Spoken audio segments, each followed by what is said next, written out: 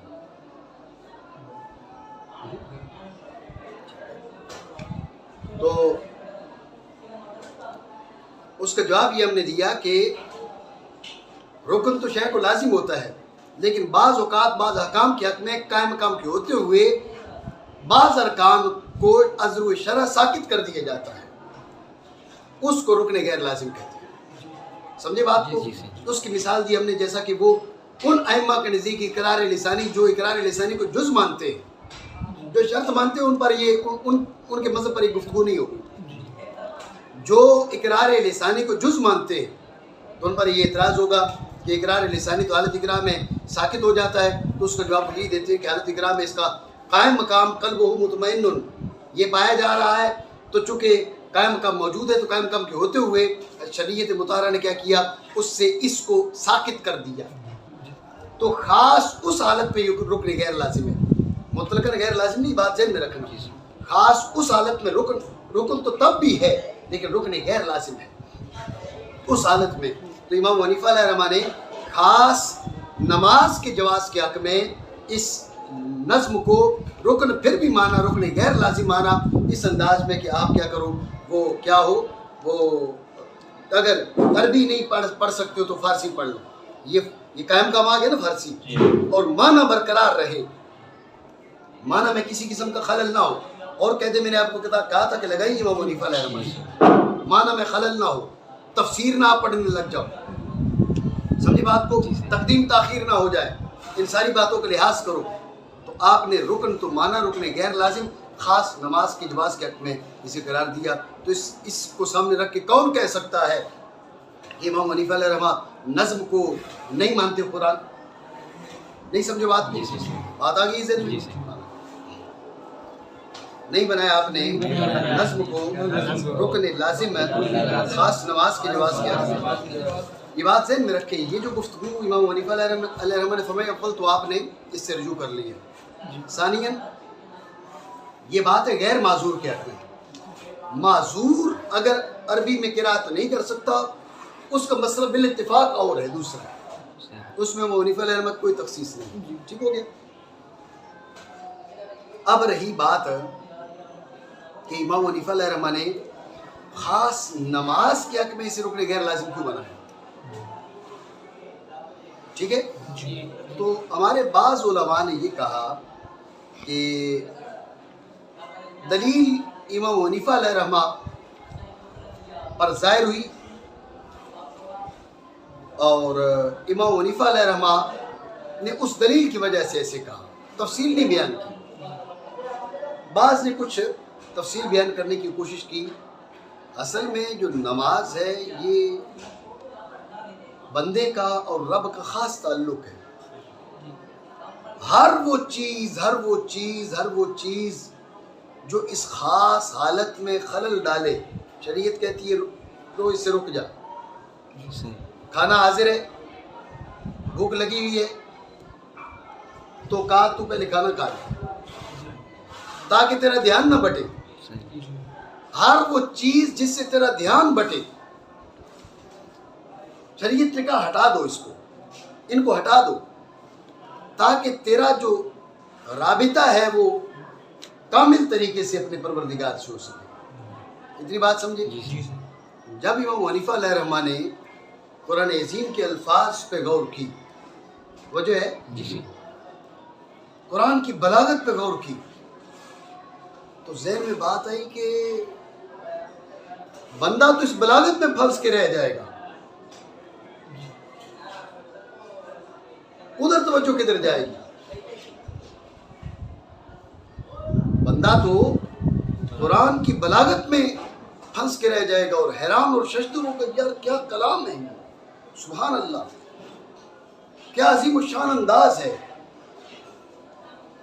اب یہ جو بلاغت قرآن میں اس کے ذہن کا انہماک ہے اور توجہ ہے، یہ اس کی توجہ ادھر جانے سے روک دے گی، نہیں سمجھے؟ اس لیے امام حنیفہ علیہ رحمہ نے فرمایا توجہ کامل کرنے کے لیے الفاظ قرآنی اگر چھوڑ دیتا ہے تو ضروری یہاں پر الفاظ نہیں ہے، یہاں پر ضروری توجہ ہے، یہاں پر ضروری خشوع اور خضوع ہے، یہاں پر ضروری رب سے رابطہ ہے۔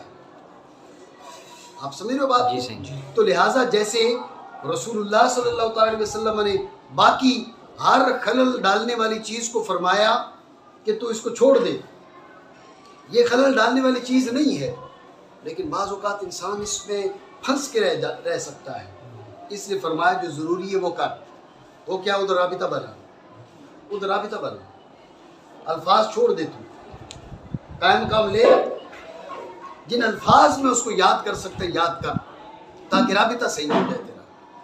بات سمجھے؟ تو بعض حضرات نے کہا یہ وجہ تھی، امام حنیفہ علیہ رجوع کر لی، لیکن پھر بھی جو مسئلہ فرمایا، میری بات سمجھو نہیں سمجھے؟ ٹھیک ہو گیا؟ کوئی بات ایسی جو سمجھنا ہے